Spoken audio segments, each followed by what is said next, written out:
Imagine waking up to your sacred American flag. The one that survived hellish deployments and draped a fallen brother's casket. Being torn down and tossed like yesterday's garbage by the self-crowned queen of your suburb. That's the moment Noah, a quiet veteran who traded battlefields for backyard barbecues, decided enough was enough, and oh boy, did the petty empire of HOA President Karen Dawson start to crack in ways that'd make you laugh through gritted teeth. Noah had moved to Willow Creek Estates 5 years back, seeking the American dream in a slice of suburbia that promised peace but delivered a suffocating web of rules. The neighborhood looked picture-perfect: manicured lawns, identical mailboxes, and a community pool where kids weren't allowed to splash too loudly lest they disturb the serenity. But beneath the facade lurked the HOA, a beast of bylaws enforced by Karen. A woman in her mid-50s with a perpetual pearl-clutching smile and a clipboard that might as well have been a scepter. She patrolled the streets like a warden, fining folks for grass blades over 2 inches or holiday lights left up past December 26th. It's for the greater good, she'd coo at meetings, her voice laced with that faux southern drawl that screamed bless your heart while plotting your downfall. Noah, with his buzz cut and daily jogs and combat boots, had been on her radar from day one. Whispers spread: he's too rigid, too military, probably PTSD waiting to explode. He heard the rumors at the grocery store, saw the side eyes from neighbors, but he stayed silent, folding his small flag each evening as a private ritual, observing how Karen twisted facts to keep her throne secure. It all ignited one crisp Saturday morning. Noah was on his porch, rehooking the flag after his run, a faded but proud emblem from his tours in Afghanistan and Iraq. Karen strutted over from across the cul-de-sac, her pink visor casting a shadow over her magnified eyes behind those ridiculous cat-eye glasses. "Noah, darling," she started, her tone dripping honey over venom. "We've had multiple complaints about this display. The bylaws are crystal clear: no political symbols that could offend sensitive residents." Noah straightened, his voice steady. "This isn't politics, Karen. It's personal. Military issued. Carried through 2 wars." She huffed, rolling her eyes like he'd suggested painting the house neon. "Oh please. If you were a real vet, you'd act like one, not parade around like some action movie extra craving attention." Before he could blink, she snatched the flag, ripping it from the bracket with a dramatic flourish, and let it crumple to the concrete, a smudge of dirt staining the stars. "There. Problem solved. Now, about your boots tracking mud, another violation." Noah didn't explode. He picked up the flag, folded it with military precision, and walked inside, her parting shot echoing, "You're just faking it for sympathy, Noah. Everyone knows." Inside, his phone buzzed, a reminder from his old squad: reunion barbecue in hours. A slow, knowing smile crept across his face. Karen had just declared war on the wrong foxhole.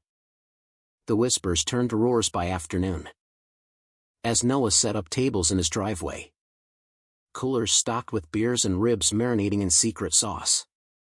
Karen watched from her porch like a hawk spotting prey. "This is outrageous," she muttered to her phone, already dialing neighbors.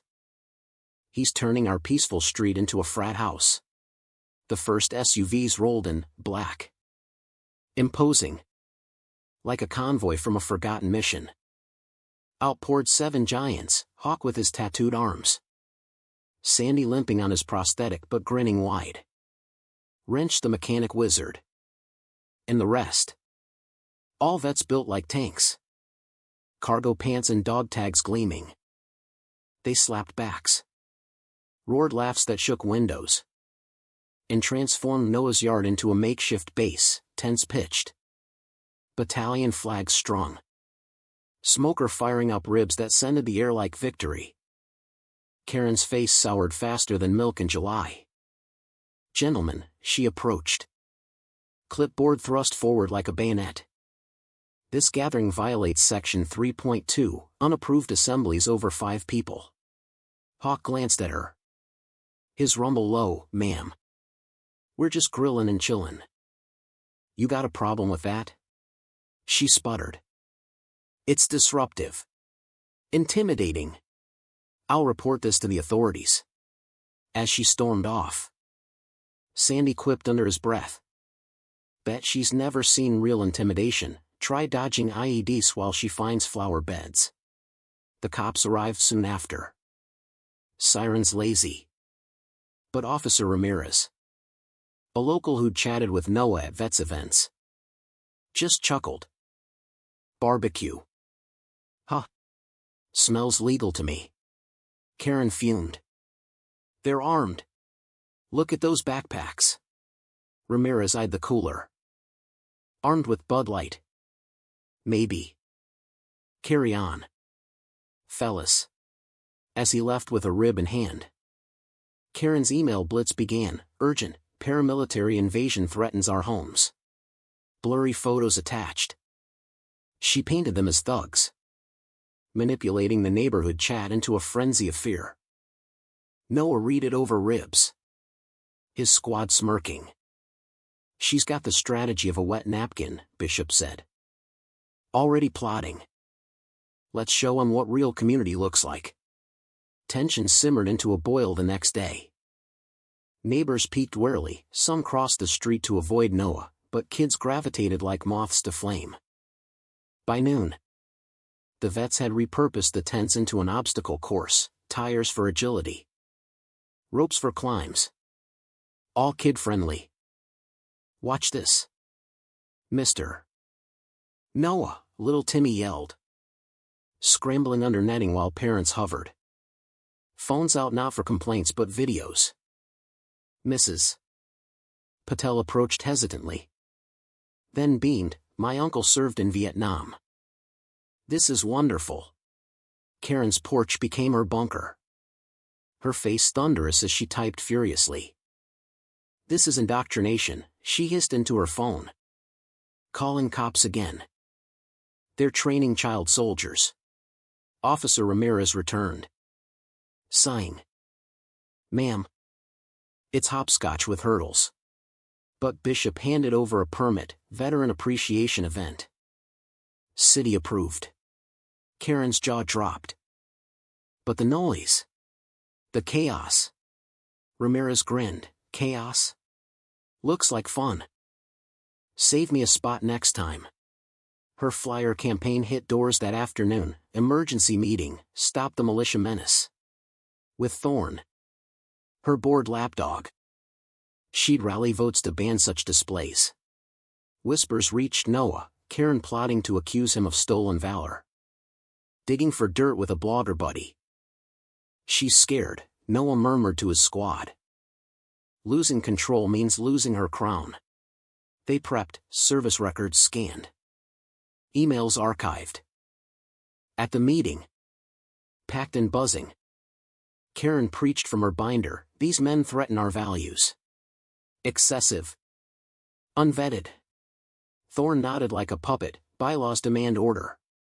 Bishop stood, "Before you slander. Note defamation laws. We've got proof of your rule twisting." Gasps rippled. Noah laid out his DD-214, real records. Karen, "Not your fabrications." Neighbors murmured. "She's been fining unfairly for years." Karen blustered. "This is bullying." But the tide shifted, one clap. Then applause. The room erupted as truths unraveled. Preacher rose, his voice a quiet thunder, "We fought for freedom. Not to be ruled by a clipboard dictator twisting rules for power." Applause thundered, the board suspended Karen and Thorne on the spot. "You can't," she shrieked. Face beet red. Binder slamming. "But Mr. Davies banged the gavel, we just did." Oversight committee now. Outside. Neighbors high-five the vets. Karen stormed home. Her empire cracking. Her counterattack? A desperate email, board coup by violent vets. But replies flooded. Karen. Get over yourself.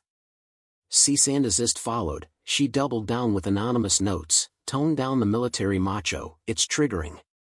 Sabotage hit, tent wires loosened. Generator sugared. Petty, Wrench laughed. Fixing it. Media vans arrived, tipped off anonymously, turning local news into national buzz. Vets fight HOA tyrant. Bishop schooled the reporter, this is about abuse of power. Not barbecues. The oversight dug deep, forged votes. Biased fines. At the final board meet. Unanimous, Karen and Thorne ousted permanently. Apology memos circulated, we regret the distress caused by prior leadership. Veterans Honor Day dawned triumphant, flags waving. Choir singing. A general guest praising Noah. Unveiling a yard sign, true heroes reside here, respect earned. Not demanded, cheers echoed. Karen's house went dark. For sale sign up, she slunk away. Settlement forcing her apology and donation. The neighborhood bloomed, fair rules. Block parties. Real community. Was Karen the real victim of overzealous vets? Or did her power-hungry pettiness finally get the epic takedown it deserved?